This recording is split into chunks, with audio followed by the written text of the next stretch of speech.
additional time. Absolutely. Senator Lee. Thanks so much, Mr. Chairman. Thanks to each of you for being here. Mr. Raby, I'd like to start with you, if that's okay. In September of 2023, the Biden administration released a new series of travel management plans for the Labyrinth, Canyon, and Gemini Bridges area near Moab, Utah. And those renewed plans close off 317 miles of roads. And of that 317 miles of roads, more than a third of that, 114 miles of the 317 I mentioned a moment ago, closed by the Labyrinth Canyon travel plan, are historic roads protected under RS 2477. Now, RS 2477 was, of course, enacted back in 1866, repealed non-retroactively with FLIPMA in 1976, but the valid existing rights-of-way in existence, in use prior to that date, still are to be respected. Now, by preserving the valid existing rights-of-way under RS 2477, FLIPMA did a good thing.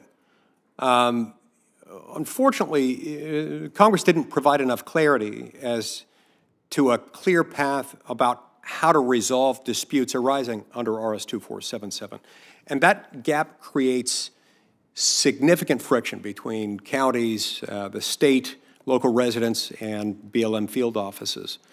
How would explicit direction that keeps a route open until it's been fully adjudicated give BLM staff more certainty to reduce these conflicts and reduce their severity?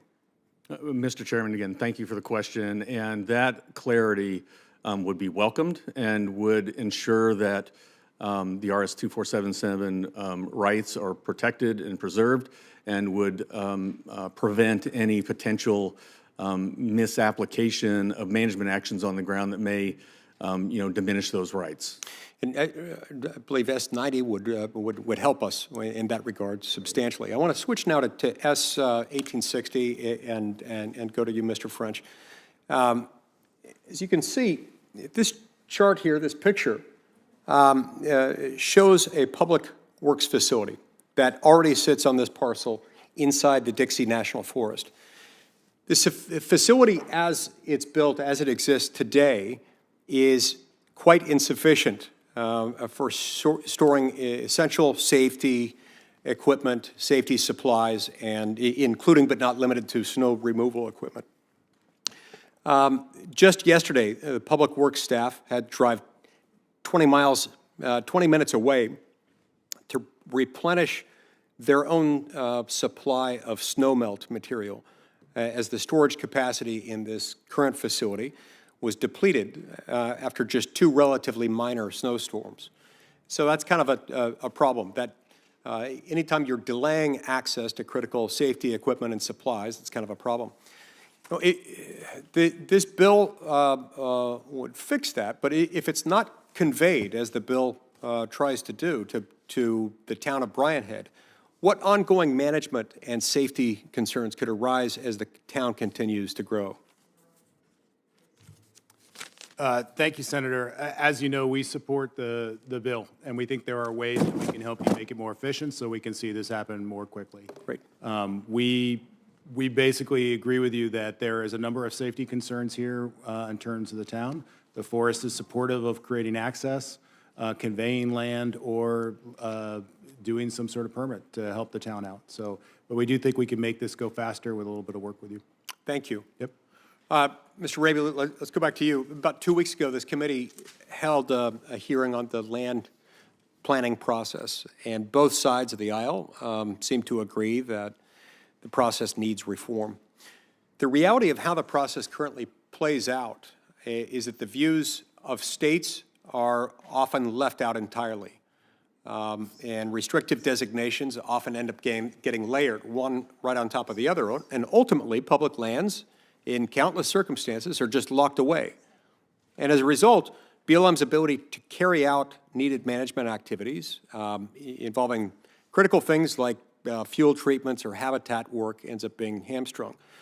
As the state BLM director for the state of Nevada, where you've got the highest concentration of federal land of any state in the country, you've got real on-the-ground experience with these issues. Can you tell us how the current process affects BLM's ability to make real-time management decisions and execute projects? Yeah, Mr. Chairman, thank you for the question. And, you know, what I have seen in my experience is that our current planning process, as we're directed, is complicated, cumbersome, and can take years to complete. I see opportunities for us to enhance the ability to not only streamline, but to decomplicate the process, as well as ensure that our mandate under FLPMA to include states, counties, tribes in the planning process is met, as well as opportunities for us as a plan is in place and we implement it, we need the ability to update that more nimbly than we have been able to in the past, and so the ability to adjust on the ground is important as well. And you can do that in a way that helps you carry out the priorities of FLPMA rather than eroding them. Thank you very much. My time's expired. I'll submit the balance of my questions in writing. Thanks. Thank you, Senator.